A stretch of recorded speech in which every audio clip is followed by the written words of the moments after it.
as an American, you've opted for your wife to have the child here. Was that a conscious decision that you made, or is it? No. Alcohol. I'm not the only one who's come to Uganda to meet a woman. I've got my friend over here, Brandon and Hajarah. They are a beautiful couple here, and we're learning from them. Maybe also you can learn from them. So we're going to talk about their relationship, how they got married, and whatever else insights we can get from their situation. Make sure you subscribe to their channel, How I Met My Ugandan Wife, and give us a like and a thumbs up, subscribe. So you wanted to know about Facebook? Okay, I can't believe that you guys met on Facebook. Yeah. Really? It was by chance because we were both part of a private. Don't include me in your things. We were both part of a private chat group. You know how sometimes you can join a group? I was on Facebook just scrolling down because I don't really post on Facebook. Uh-huh. And there was this page that had a black African American. I usually see that page. Yes. It's So it had that heading like if you're you looking. see a white lady like holding a white lady and That page it had an Afro theme. Yeah, this page doesn't even exist anymore. Yeah, This it is had like a 4 lady years with ago. an Afro. So they had put heading, if you're looking, post your picture. Mm-hmm. So Mia was just scrolling down and he had posted this picture in that group. She was the only one that responded. So I just liked the picture. So when I liked, I sent him a friend request. What was it? Or you sent me a message. No, I sent you a friend request and you sent me a message like hi in my inbox. Okay. So we started chatting from there. I guess the reason I was part of the private chat group because I wanted to see all the different pictures of the African girls. And it was a place where African Americans can interact with Africans and talk about the differences in culture, differences in dating. So they had a post that said, hey, if you're single, post your picture and a small bio. So I did it. I posted my picture. I don't even know if I typed up a bio. Maybe I said No, something. it was just a picture. It was just a picture. So I wasn't expecting anybody to really respond to it, but I was like, you know, what the heck? I've never met anybody from Africa. And she was the only one that responded. And so we started talking, and then the rest is history. Were you specifically interested in dating someone from Africa or abroad as opposed to dating locally? Not at first. No, like when I first met her, I didn't really take the relationship seriously. I thought, oh, this is a new friend that I've made, you know, a woman that I could talk to in Africa. It'd be a new experience. I'd never done anything like that. So I was looking at it from more of a, you know, this is something new. This is a new experience. And she was looking at it like she was serious. Like she No, was I ready. think even with how everyone thinks like someone is scamming you, like with a Yeah, friend, you can't someone be take it too oh, seriously at she's first. just scamming you, or she's after this. But when we talked, I think we chatted on the messenger for like a few days, Mm-hmm. and then we exchanged numbers and we started talking. But we are not talking that constant. We will talk like once in a week, once in 2 weeks, once in several even weeks. For like 3 months, it wasn't like that constant. It wasn't serious. So I think one day I was like, you need to make up like what's going on with you and take this serious. We had that argument, and then we started talking like constantly after months. Were you looking specifically for a foreign guy, or you were just, it was just happenstance, you managed It to? just happened. I wasn't looking for, She was looking for someone older though. yeah, She wanted someone older. I just found that out recently. I just found someone older. Why? Why do you want someone older? I feel like for women, we grow up a bit quick, Yeah, Right. right. mind-wise. So people I grew up with, I went to school with my age, I feel like they are young. When you have a conversation with them, you feel like your mind is It's way, too much. mature. So I didn't feel comfortable dating someone my age. But when I held a conversation with someone older than me, I feel like we are on the same level and understanding. So that's why I wanted someone older than me. We are 14 years apart, which is okay. Yeah, and it took me a while to get used to her being so mature. I wasn't used to someone her age. Like, man, she's more mature than I am. Right. I'm the one like that's acting the immature one in the relationship. I'm the big kid, but she's really mature for her age, and that kind of helped with us talking and communicating. It helped the relationship a lot, because if I were to talk to someone her age back in America, they wouldn't even give me the time of day. They wouldn't even look at me. I'd be like nothing. Right. So that was a shock too. I was like, really, you're interested in me? You're how old? Or you want me? I'm too old. You don't want me. I'm an old man. And she's like, no, I want you. I was like, okay. Are you familiar? Okay, I get called a passport bro. Are you familiar with this? Yes. I think I was a passport bro before it was famous, but I didn't even really realize I was a passport bro. Right. Me too. I think really, but yeah, because there's different types of passport bros. You have some that are serious, that are looking to find a partner, looking to find a wife. And then you have the passport bros that are just here to have a good time and then leave. Right. So there's two different types. I would say if I was to be classified as a passport bro, I was someone that was serious, looking for a serious relationship. I just wasn't here to have a good time and leave. So in a sense, I guess you could say I was a passport bro, but I didn't realize it until it became popular. I was like, wow, I've already done that, but no one's called me a passport bro. Right.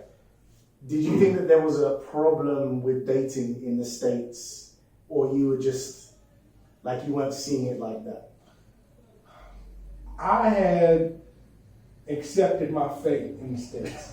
I was 38 years old. 37. I was 37 years old. I'd never even been close to getting married, never had any children. Right. I was like, I've made it this long. I've never been married, had any kids. I'm just going to die a bachelor. Right. And I accepted it. I was content with it. It didn't bother me. I wasn't like, oh, I need to find someone. I need to get married. Right. I was just living my life and doing my thing and just being content. And then I met her and she flipped it all upside down, changed it. But I guess it took the right woman in order for me to start taking that seriously about thinking about getting married and having kids and stuff like that, because from my experience over in the West, I wasn't having any luck with women like that. Or at least the women that I always were attracted to, they weren't attracted to me, or maybe the mindset didn't match up. With her, for the first time, I was physically attracted to her. She was attracted to me, and our mindset matched. And that had never happened to me before. Normally, something would be off. Right. But with her, everything just lined up right, and it just happened. So I guess that's what it took for me finally to consider, think about getting married and stuff like that. Yeah. What about you?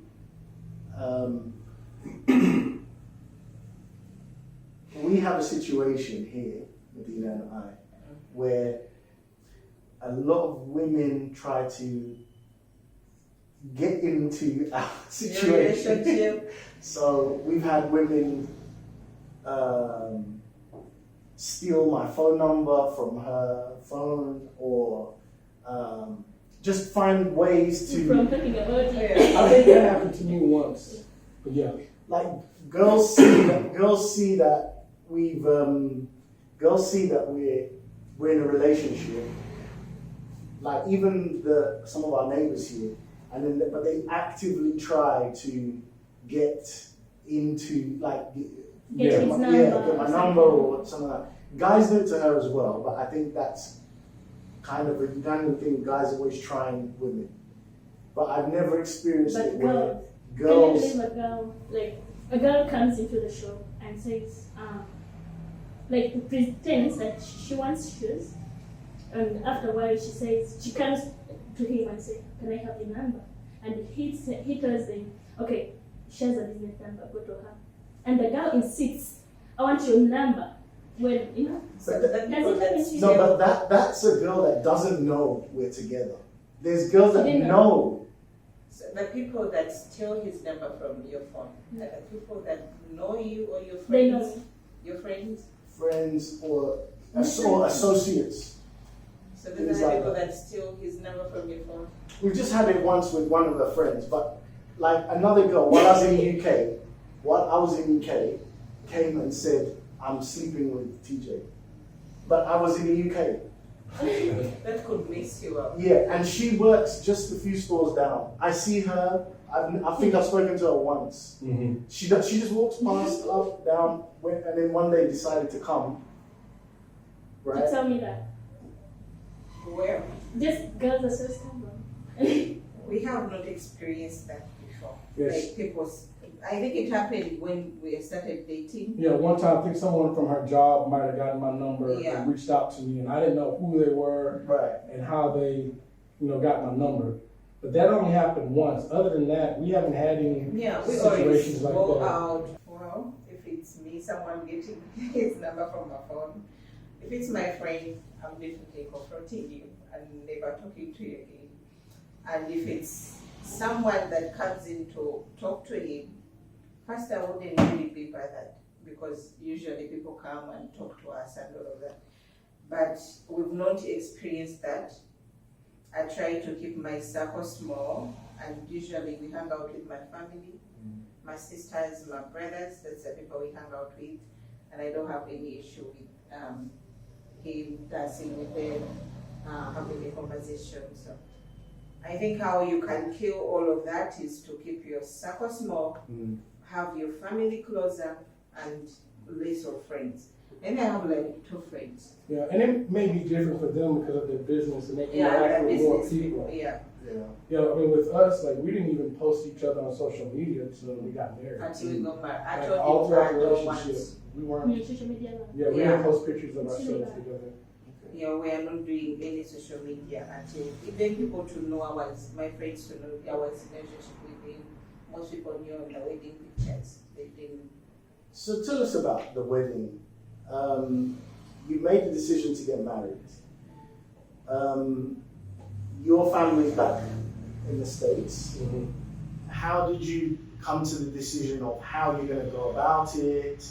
Are you going to invite family? Are you going to how did you go through that process? Or did you just say, okay, the main thing, we're just going to get married and we'll do all the pleasantries in our own way? Yeah, kind of that way. I wasn't really sure if I was going to propose or not. I knew that I wanted to. Like, my first trip that I came and spent with Hajarah was only for like 2 weeks. Right. But after that 2-week trip, I felt like, wow, this is. They had actually come for 4 days. Yeah, I had originally planned for 4 days, but I didn't know. I was like, I could meet her. Then the Ugandan sis worked. I wasn't sure if we were going to hit it off Right. at first. So I said, well, let me just make it for 4 days. That way, if it doesn't turn out good, I can leave. But if it turns out good, I can extend it. Yeah. Right. So it turned out good. I extended my trip for 2 weeks. At the end of the trip, I had this feeling, man, I want to marry this woman. But I was like, I've only spent 2 weeks with her. I can't make a solid decision off of 2 weeks. So I was like, let me come back. I'll plan to stay a month. We'll be around each other for 30 days straight. If we get on each other's nerves or drive each other crazy, I'll know. But if I still feel the same way after spending 30 days straight, I'm like, okay, I know this is the woman I need to marry. Because normally I would get tired of a woman after 1 date. But with her, I never got tired. So I brought the ring with me on the second trip, not knowing exactly I'm going to propose. Right. But she knew.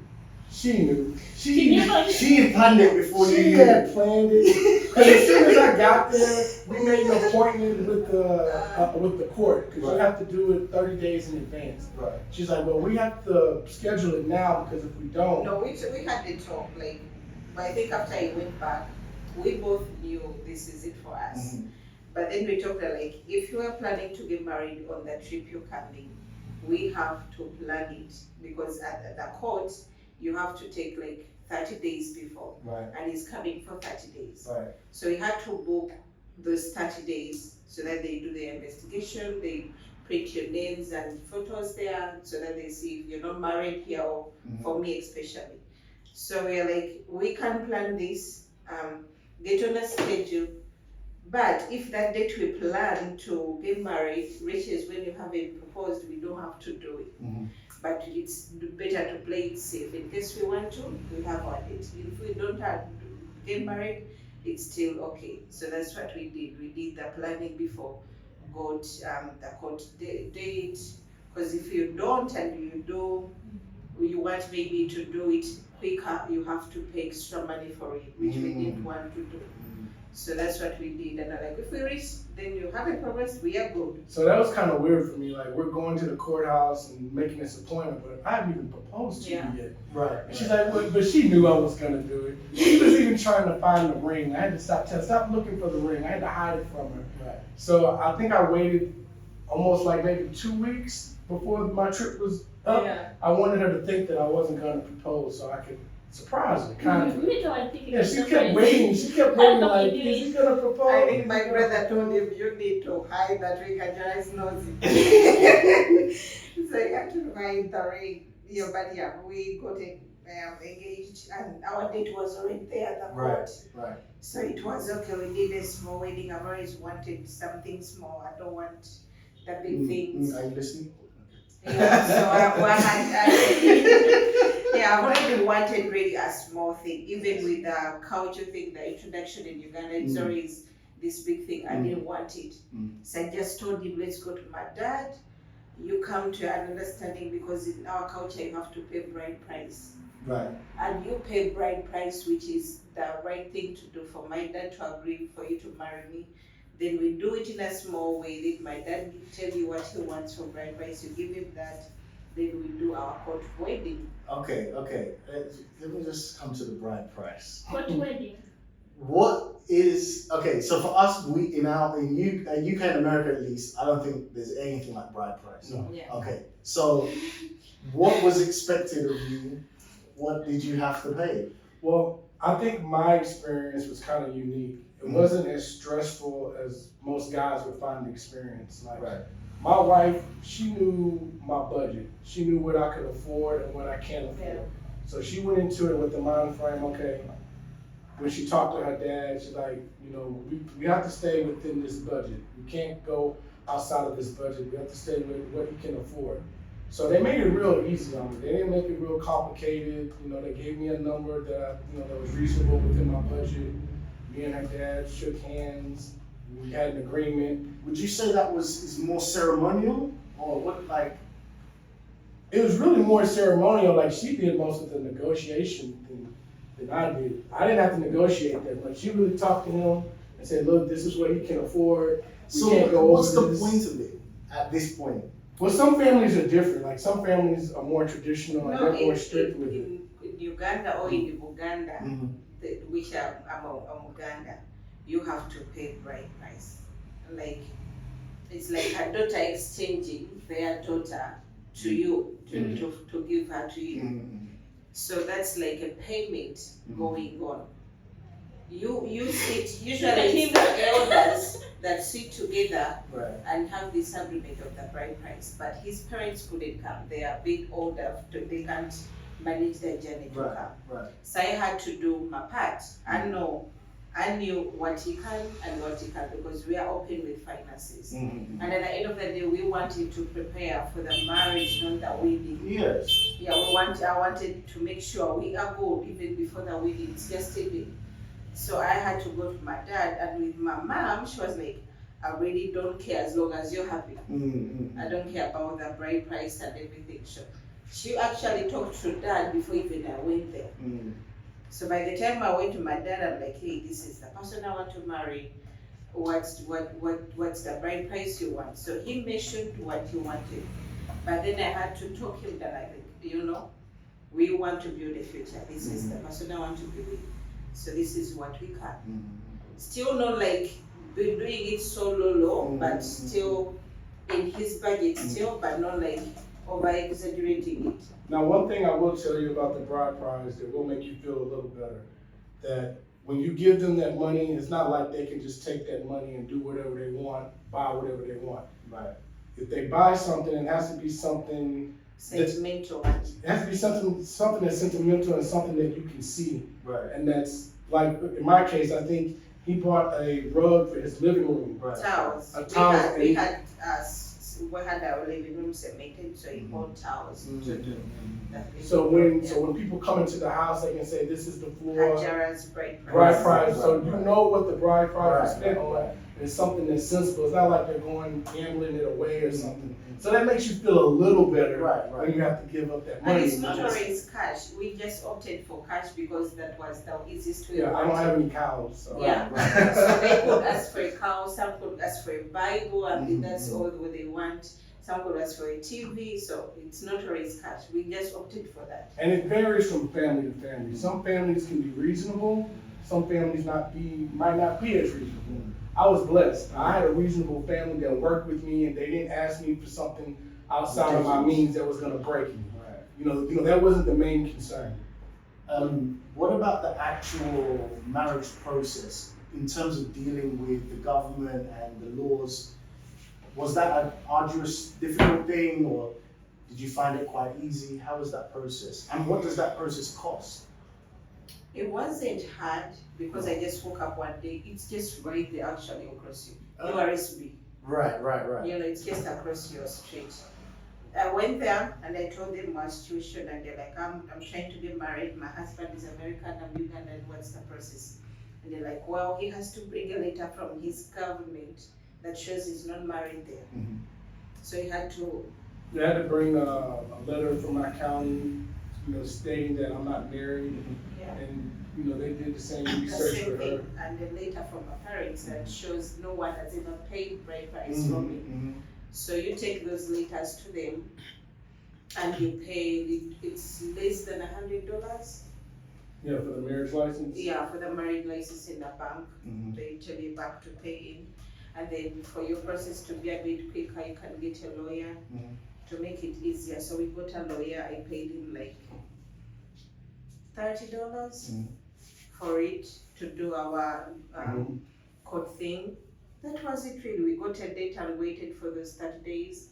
Then when the date came, we just went. Yeah, we had a small civil union at the courthouse. It was just me and our witnesses. And then after that, we had a small reception at a hotel. Yeah, with of maybe 20 people. Normally the weddings here in Uganda can be big. Yeah. Like maybe hundreds of people, costing a lot of money. Yeah. She didn't want that. She wanted something small and intimate because she knew once we get married, we needed that money to start our life. Yeah. So yeah, she was very sensible about it, and so was her family. So I was blessed in that regard. Okay. You also told me that your plan is to now go back to the States. Are you planning to actually build your life over there? Or what are you thinking in terms of, is it just purely for the career? What is your plans for the future?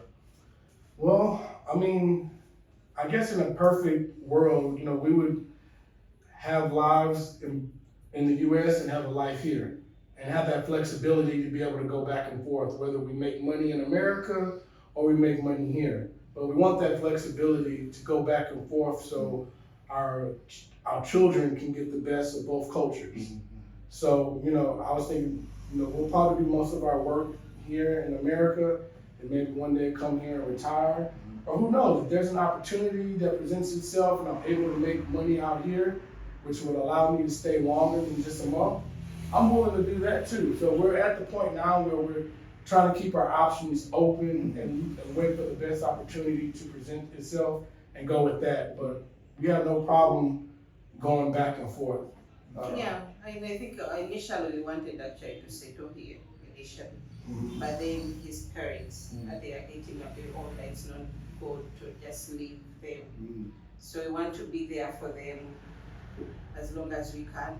Yeah. Then maybe we can think of coming back to Uganda as our retirement or a home to come to all the time. But right now, our plan is to go to the States, how to educate our kids from there, settle there.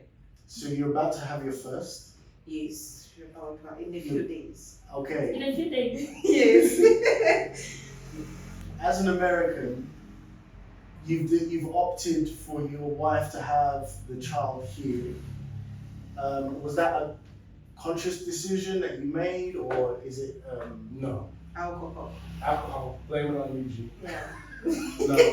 My plan was to get her into the United States first, get settled, Right. and then have kids. Right. That was our plan. But God had a different plan. Because we are now 2 years married. We Right. are almost 5 years together and 2 years married. So we had agreed, like, when we get married, let's get some time with our kids, have fun. And that was the goal. Then he came to Uganda and our couple happened. I Right. had too much fun on my last trip.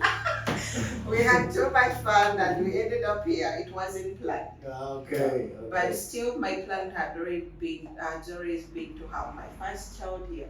Have my family help me out. I don't know what to do. You always don't know what to do in a Right. Your space. support system. Yes, Yes. that being in a sense with him, he has had kids before. He doesn't know what to Doesn't do. have the experience. Yes. And here you that get af- enough medicine. Yes, then I The said children. you go from the hospital, you go back home with the child. We don't know what to do. So my option has always been to have my first child here, learn, have the experience. Maybe the second one, or you can have when I know what to do. Okay. I've got one more question. Medina, have you got any questions? I'm getting my questions slowly, but hearing what you guys are saying. Okay. I don't want to keep you guys forever, and it's hot in here. My question would be about the mixing of races. You're very similar to me in that you're mixed. You're also a foreigner. How does that play into your relationship from your perspective, but then also from the others that interact with you from the outside, their perspective, family maybe, or friends or strangers that you interact with? Well, I know from the outside perspective, when we first got together and nobody really knew her, they just knew her name and what I was saying. They wanted me, they stressed, be careful, you could be getting scammed, she could be just trying to get money out of you.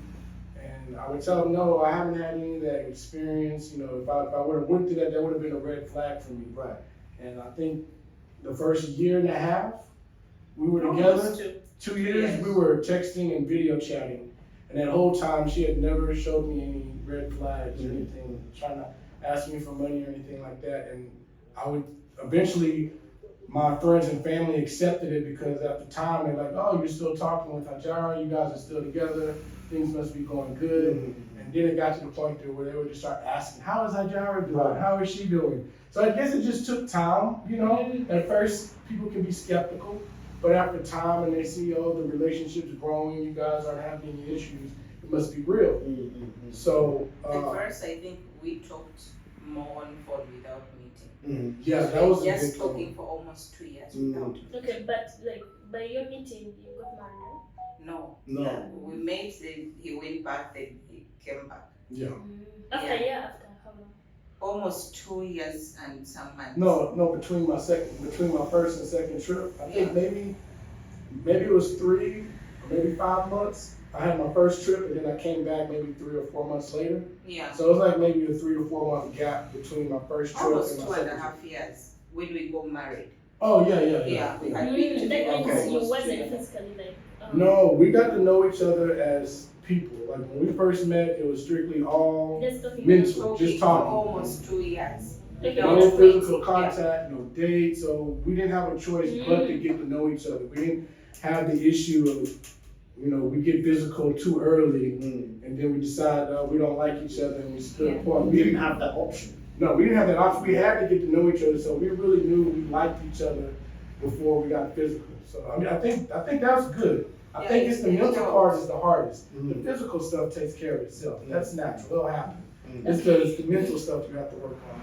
My question is coming to you. How did you feel when he's not around? Oh, When he's not around. okay, yeah. There are 2 questions. I'm asking that. That's one. And by the time he's going, like, for example, you escort him to the airport, he goes back. How did you feel when you come back in the house? I think that always hit, like few days before he goes back. You're like, damn, I'm coming back to this house alone again because I live alone. You didn't cry, you didn't do anything. I used to cry, but Mm. now I'm good. That means I'm not the only one. Oh no, like the We first time I both used to left. cry. Yeah. We both used to cry. Yeah, the very first time I left on my first trip, she was crying And when I saw her crying, it made me cry. I Yeah. didn't want to see her Yeah, cry. me, when I was escorting him to the airport, Yeah. I was very strong. Like, I was feeling bad inside me, but I was trying to be strong for him so that he goes safe, he's not feeling, Mm. But after saying goodbye, and I went home in a house at night. Like, it was like, I escorted you at around 6 Yeah. something, yeah. Then, when I went home, I looked at the house is too big. Like, it's like, babe. By the time I was saying, babe, I started crying. I cried. Trust me, I cried. Actually, for us, we call it a day before. Maybe like a day before, like Nandy's going to the next day. That's when the tourist just hits in and then you go. But when I'm taking him at the airport, I've accepted my fate. I'm like, well, now he's going, then I have to go. Because usually when he comes, I get off from work so that we get time together and spend all that time. But when I've dropped him off, I'm like, okay, the next day is work time to go back to work and get life going. Yeah. For me, it took me time. Yeah, but you get stronger with each trip. It's that first trip when he leaves Yeah. is the hardest. And it doesn't ever, it's always hard, but it just gets a little easier when you do it over and over again. This is my, sixth time, seventh time? Yeah. And she'll start to get sad towards like maybe 2 or 3 days before it's for me to go, but it's not as bad as it used to be. Yeah. Sometimes she would just break down and just cry on me. And I didn't know what to do. But now she don't even cry. She'd be ready to get ready. Hurry up, girl. I know you used to do. Getting on my nerves. You did me dirty. But yeah, you get stronger over time and you get used to it. It's just those first couple times of being separated, you don't know how to react to it. But the good thing about it, we communicate a lot. We'll talk at least twice a day. We'll be texting, video chatting. Like How many times do you chat, you guys? Every time. When you're separated? In the morning, in the Maybe there is no Afternoon big time and difference with the It's UK and here. either 3 hours or 2 Yeah. hours, Yeah. depending on the time of day. Yeah, For you guys, much more eight. difficult. Yeah, 8. and for me, So I then- was calling him every time always. In the evening is your only window. Yeah, but we are good with that. Yeah, we have certain twice times. or The time that works for us, for me, 11 a.m. and 11 p.m. Right. are the times where we're both up. Either she's Yeah. moving around during the day, I'm moving around at the night. Yeah. So we have times where we know we can call each other, but we're both gonna be up. You just figure it out. Because sometimes he's going to bed and I'm actually going to work or I'm already at work. Yeah. And then he wakes up to call me and talk and like I'm Going ready to from bed. work, I'm tired, then we can get to. But yeah, we are good with that communication. There is no issue with it. Yeah. Yeah. Okay. That was my question. I was waiting for it, but Like, how you feel? I think when I Just met Brandon, I was because- already living alone. So I was used to being by myself. She wasn't alone. Yeah, Yeah, I had my own place, my own thing going on everything. yeah, I was living with my little sisters. I was taking care of my little sister. Yeah, so it's hard It was when hard it's for me. going, but I was still used to being alone. Yeah. Okay. That was hard. Well.